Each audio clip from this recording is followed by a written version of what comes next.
अंकुर विहार और लोनी के दो तालाब, दो घटनाएं, लेकिन सवाल एक ही, आखिर इन मौतों की जिम्मेदारी किसकी है। बुद्धनगर कॉलोनी में 6 साल का मासूम आतिफ घर से निकला और फिर कभी लौटकर नहीं आया। एक ऐसी मौत जिसे महज पतंग लूटने वक्त हादसा कहकर खारिज कर देना आसान है, लेकिन क्या ये सिर्फ एक हादसा है? 30 से 40 फीट गहरे गंदगी और कचरे से भरे उस तालाब का अस्तित्व ही अपने आप में खतरे की घंटी है। चारों ओर आबादी, बीच में मौत का गड्ढा, ना सुरक्षा और ना ही निगरानी। सवाल ये है कि क्या प्रशासन को इस खुले खतरे का अंदाजा नहीं था, या फिर हमेशा की तरह किसी हादसे का इंतजार किया जा रहा था। बुद्धनगर कॉलोनी से लापता 6 वर्षीय बच्चे का शव दूसरे दिन घर से 200 मीटर दूर तालाब से बरामद हुआ। आशंका जताई जा रही थी कि बच्चा पतंग लूटने के दौरान तालाब में गिर गया, इससे उसकी मौत हो गई। एनडीआरएफ की टीम भी 40 फीट गहरे तालाब में शव खोजने में नाकाम रही। दिल्ली से बुलाए गए गोताखोरों ने 2 घंटे की मशक्कत के बाद शव बरामद किया। स्वजन के पोस्टमार्टम कराने से इनकार करने के बाद पुलिस ने शव को सुपुर्द कर दिया। बुद्धनगर कॉलोनी में आरिफ परिवार के साथ रहते हैं। परिवार में पत्नी खुशनुमा, बेटा आतिफ जिसकी उम्र 6 साल थी, मोहम्मद कैफ और बेटी परी है। वो कपड़े के शोरूम के बाहर खड़ी करने वाली डमी बनाने की फैक्ट्री में काम करते हैं। नगरपालिका टीम ने जेसीबी से सफाई करने का प्रयास किया। एनडीआरएफ टीम गंदे पानी के कारण बच्चे को तलाश नहीं कर सकी।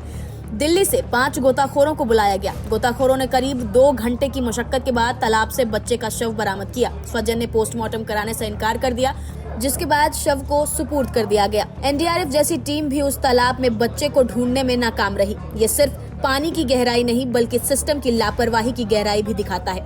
आखिर क्यों ऐसे तालाबों को सुरक्षित करने, घेरने या साफ करने की कोई ठोस व्यवस्था नहीं है? क्यों कॉलोनियों का गंदा पानी इन तालाबों में बहता रहता है और बच्चे इन्हें खेल का मैदान समझ बैठते हैं? दूसरी घटना में लोनी के डाबर कॉलोनी का वही तालाब एक और कहानी कहता है। यहाँ 28 वर्षीय हिस्ट्री शीटर सादान का शव बरामद होता है। गुमशुदगी दर्ज थी, आशंका थी, लेकिन फिर भी अंत वही, लाश। और विडंबना देखिए, शव निकालने पहुंचे गोताखोरों में से एक खुद ही उस तालाब में डूब जाता है। यानी जो जान बचाने आया था वो खुद जिंदगी की जंग हार गया। देखिए, बहुत ही ज़्यादा दुखद है, इसके लिए कोई शब्द नहीं है। और अभी सुनने में आया है, किसी ने ये कहा जिनकी जिम्मेदारी थी कि इसमें हमें बाउंड्री करने से रोका गया, तो ये भी और ज़्यादा शर्मनाक है। कम से कम मौत पे गलत बात नहीं बोलनी चाहिए, ये तकलीफ़ की बात है। अरे किसी ने रोका बाउंड्री करने से? हमने फंड के कमी होने के बावजूद पूरी बाउंड्री की शमशान घाट बनाया। आप पूरी बाउंड्री करिए, इसमें दलदल हो रही है, नगर पालिका का कबाड़ गिर रहा है, किसकी ड्यूटी है?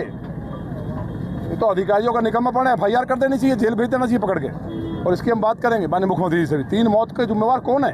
सर, ये लड़का जो सादानज की 27 साल की उम्र थी, ये 14 तारीख से यहाँ डूबा हुआ था। इसको किसी ने डूबते हुए देखा था। इसके परिजनों ने हमारे पे यहाँ आए, भैया ऐसा बता दो, हम गोताखोरों को, बेचारों को, जो भी आप इनका मेहनताना बनने का हम दे देंगे, मगर हमें, आप गरीब आदमी, हमें जरूरत नहीं है इस चीज़ की। फिर भी 1-2 बेचारे जो समाज सेवी के, जैसे कि मुशाहिद खान वगैरह, उन्होंने बेचारों ने मदद कर दी थी उनकी, लेकिन उनकी संतुष्टि नहीं हो पाई थी परिजनों की। उनको ढूंढने के लिए हमने और दरोगा साहब ने सुबह के टाइम कह दिया कि हम एक बार और तुम्हारी संतुष्टि के लिए हम एक बार और सुबह आ जाएंगे। बस जैसे ही हम सुबह बढ़े, यहाँ हमें 1 घंटा ढूंढते हुए हो गया। हमारा एक लड़का जिसका नाम सरताज, पिता का नाम जब्बार, वो जैसे उसने गोता मारा, घास के अंदर वो रास्ता भूल गया और बस अंदर ही कहीं ना कहीं वो फंस गया। और जो जिस बॉडी को ढूंढ रहे थे वो बॉडी तो मिल गई, लेकिन अब हमारा भाई नहीं मिल पाया है। हमारी सिर्फ एक ही गुजारिश है, वो बहुत गरीब बच्चा है। प्रशासन से, DM साहब से, चाहे कैसे भी करे, वो आपका मसला है, उसको आर्थिक मदद भी करनी चाहिए, मेरी हाथ जोड़ कर गुजारिश। अब ये महज हादसों की श्रृंखला नहीं है, बल्कि प्रशासनिक विफलता का जीता जागता सबूत है। सवाल सिर्फ ये नहीं है कि तालाब में क्यों गिर रहे हैं, सवाल ये है कि तालाब खतरे के जोन घोषित क्यों नहीं है। क्यों यहाँ सुरक्षा इंतजाम, बैरिकेडिंग, चेतावनी बोर्ड या निगरानी नहीं है। हर बार मौत के बाद रेस्क्यू ऑपरेशन, बयान और औपचारिकताएं, लेकिन कोई स्थायी समाधान नहीं। क्या हर बार एक नई लाश का इंतजार होगा ताकि सिस्टम कुछ समय के लिए जागे और फिर सो जाए? अगर अब इन तालाबों को सुरक्षित नहीं किया गया तो ये साफ है कि ये सिर्फ लापरवाही नहीं, बल्कि आने वाले मौतों को न्योता देने जैसा है। आप इस मुद्दे पर क्या सोचते हैं? अपनी राय हमें कमेंट कर जरूर बताएं। नमस्कार, मैं हूं मानक गुप्ता।